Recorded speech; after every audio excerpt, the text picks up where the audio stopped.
Hace muchos años, cuando comencé a estudiar las emociones negativas, el punto más crítico que descubrí fue que no se puede hacer ningún progreso hacia la salud, la felicidad, el amor y el cumplimiento del potencial mientras se insista en mantener intactas las emociones negativas. Y lo único bueno de las emociones negativas, si es que tienen algo de bueno, es que las emociones negativas no son permanentes. Lo dice hasta Sigmund Freud, no hay un lugar permanente para las emociones negativas en el subconsciente. En otras palabras, son visitantes indeseados. Son hábitos negativos o patrones de respuesta negativos que pueden eliminarse, y el punto inicial para eliminarlos es entender de dónde vinieron y entender cuáles fueron los factores causales, volviendo a la niñez temprana, que desencadenó el desarrollo de las emociones negativas y nos han dado como adultos una predisposición a ser negativos de una u otra forma. Esto nos lleva al condicionamiento de la niñez temprana. Recuerden que ya dijimos que el punto inicial de los patrones de hábitos negativos compulsivos e inhibitorios era la crítica destructiva. La crítica destructiva es el gran destructor. La crítica destructiva destruye a las personas en su interior y las deja caminando en círculos por fuera. Muchas personalidades han sido minadas y destruidas, mucha autoestima ha sido puesta de lado como resultado de la crítica destructiva más que cualquier otra cosa que podamos imaginar. La crítica destructiva es el gran asesino. Ahora, ¿por qué es eso tan malo? Sabemos que los niños en sus primeros años y al ir creciendo tienen una necesidad tremenda de amor y aprobación de sus padres. De hecho, muchos psiquiatras y psicólogos han dicho que la razón número uno de la enfermedad mental en los adultos es el retiro de amor o el amor no expresado. Sabemos que cualquier persona con prestigio, una persona que es importante para un niño, tiene un impacto enorme en ese niño, y los niños hasta la edad de 6 años tienen muy poca habilidad para discriminar entre una crítica válida y una crítica inválida. Lo que esto significa es que todo lo que diga un padre o un pariente mayor o una persona mayor, cualquier cosa que diga una persona de prestigio o una persona importante para un niño es aceptada como cierta, es aceptada como una representación válida de la realidad. Si una madre dice eres un niño malo, o si un papá dice eres flojo, si alguien dice no eres dependiente, o si alguien dice que somos estúpidos o tontos o feos, el niño no tiene capacidad alguna para discriminar entre lo válido y lo no válido. Ese niño acepta eso como una verdadera representación de la realidad. Va más allá de la mente consciente, va directamente al subconsciente y ahí se queda. Muchos de nosotros como adultos aún estamos viviendo en base a la información negativa que recibimos cuando éramos niños. Y después como adultos, ¿qué decimos? Pues decimos así es como soy, o siempre he sido así, o algunas personas dirán, pues es de familia, tu padre era así, los hijos son así, tu madre era así, etc. ¿De dónde viene? Nada de estas cosas es de familia. Por ejemplo, cuando estaba creciendo, mis padres habían sufrido la depresión y la depresión les produjo un impacto enorme. Y cuando hablábamos de comprar algo, lo recuerdo muy bien, mis padres se ponían muy tensos y decían, no podemos pagarlo, no podemos pagarlo, no podemos pagarlo, no podemos pagarlo. Tenían una mentalidad de carencia, esta mentalidad de no podemos pagarlo toda su vida.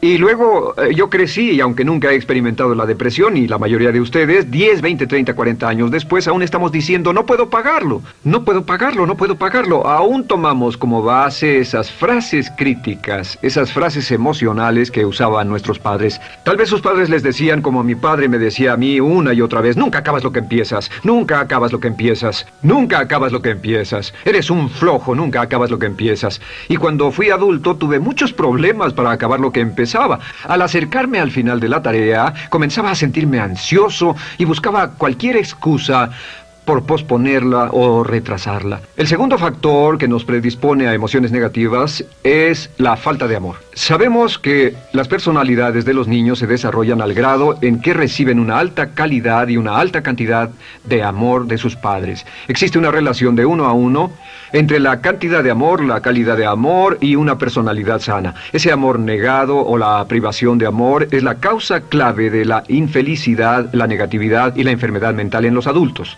Para que un niño se sienta realmente amado, el niño debe tener padres con buenos conceptos, y la mayoría de nosotros tuvimos padres que fueron víctimas de sus padres, que a su vez fueron víctimas de sus padres. Un escritor famoso dice que todo el mundo es víctima de una víctima. Todos son Víctimas de víctimas. Nuestros padres quisieron criarnos de la mejor forma posible, pero ellos mismos fueron víctimas de víctimas.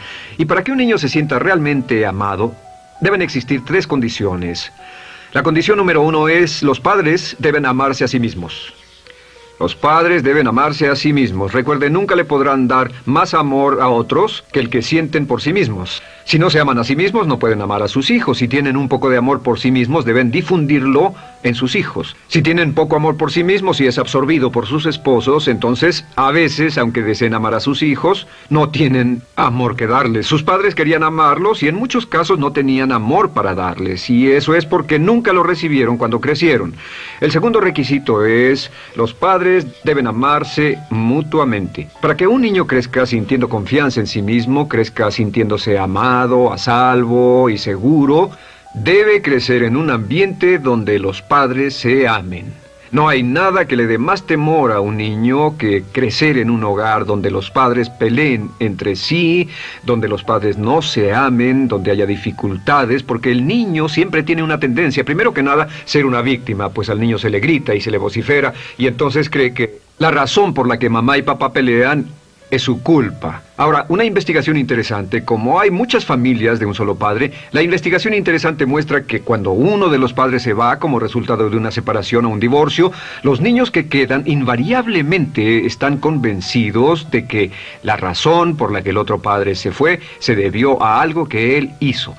Y es importante que si un matrimonio o una relación va a terminar y uno se va a ir, que el padre que se quede les diga a los niños una y otra vez que la razón por la que la relación no funcionó no tuvo nada que ver con ellos. Solo tuvo que ver conmigo y con papá, conmigo y con mamá. No tiene nada que ver con el niño. El niño necesita oírlo muchas veces antes de que se sienta confiado y seguro. Y por supuesto, siempre es mejor que un niño sea criado por un padre que lo ama que por 2 padres que no se aman. Una tercera condición que debe cumplirse si no quiere que exista la falta de amor es que los padres deben amar al niño. Los padres deben amar al niño. Bueno, esto parece muy obvio y muy lógico. La verdad es que, y esto es lo más difícil para usted y para mí como adultos, que ni siquiera lo pensamos, que es posible que nuestros padres no nos quisieron. No porque no lo intentaran, querían amarnos y tenían la intención de hacerlo, desde luego, etcétera, etcétera, pero simplemente como tenían conflictos mutuos y problemas sin resolver con sus padres, y sufrieron la guerra y la depresión, tenían que hacer carrera y otras responsabilidades, nunca lo lograron totalmente. ¿Entienden? Esa fue la dificultad. Lo deseaban, pero nunca lo lograron. La única forma en que puede amarse a un niño es pasando una gran cantidad y calidad de tiempo con el niño. Tiempo en gran cantidad y calidad con el niño. 10 minutos al día no bastan. Los niños se consideran valiosos según el grado en que las personas más importantes en su vida pasen tiempo con ellos. Si las personas más importantes en su vida, sus padres, solo pasan poco tiempo con ellos, los niños concluyen que la razón para ello es que tienen muchos defectos, que hay algo esencialmente malo en ellos y que por eso sus padres no pasan más tiempo con ellos. Los niños no piensan con la razón, lo hacen en forma emocional. Solo piensan: mi padre está aquí, me ama, y si no pasa tiempo conmigo, él o ella no me aman. Y si cualquiera de esas 3 condiciones existió o más cuando estaba creciendo, los padres no se amaban a sí mismos, o no se amaban mutuamente, o tal vez no lo amaban porque nunca lo lograron, aunque querían, entonces usted debe haber crecido en conjunción con la crítica destructiva que se llama culpa. ¿Y qué es la culpa? Pues simplemente la culpa es un sentimiento de no valer mucho. ¿De dónde sacamos este sentimiento? Lo obtenemos cuando continuamente gente importante nos critica en nuestra vida y simultáneamente no nos dan el amor que necesitamos.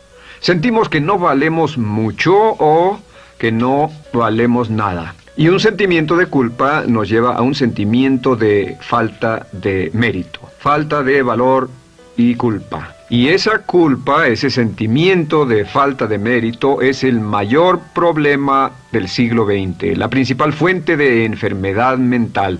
Es la fuente principal de los problemas en las relaciones, la fuente principal de enfermedad psicosomática, la fuente principal de la mayoría de los problemas que afectan a nuestra sociedad. Es el profundo sentimiento de culpa y falta de mérito que se expresa o se esconde en los pensamientos o en la actitud: no valgo suficiente. No valgo suficiente, no valgo suficiente.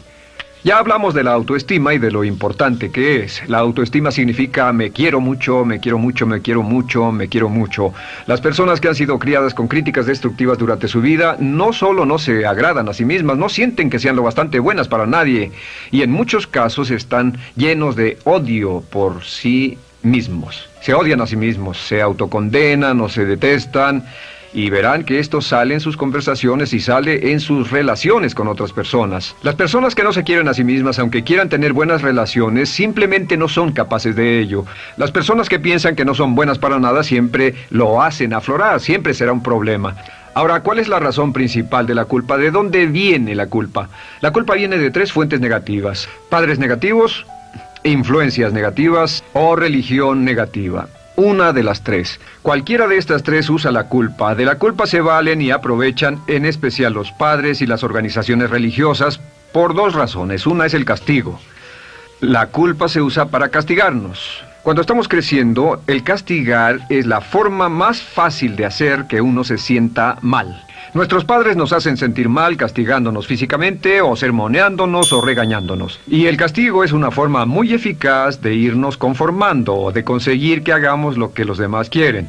La segunda razón por la que se usa la culpa cuando se practica en forma consciente, y algunas organizaciones la practican así, es para tener más control emocional en especial, porque se puede controlar a una persona emocionalmente con culpa y manipular su comportamiento.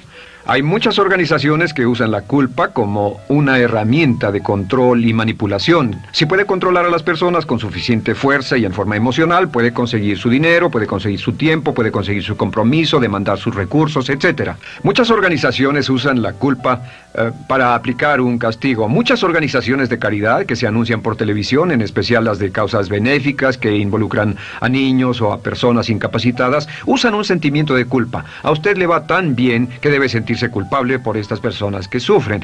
O envíenos algo de dinero y eso se encargará de su culpa por un momento hasta que lo incluyamos en nuestra lista de correo, etcétera.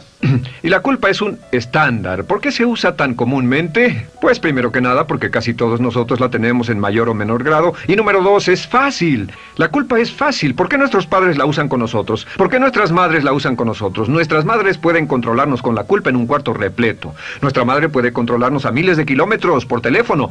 Los padres usan la culpa en sus hijos porque sus padres usaban la culpa en ellos y así sucesivamente. Es lo más fácil. No existe un esfuerzo físico. Puede hacerse con una mirada o de reojo o una palabra. Ya sabe que las personas siempre buscan lo más fácil. Esté alerta.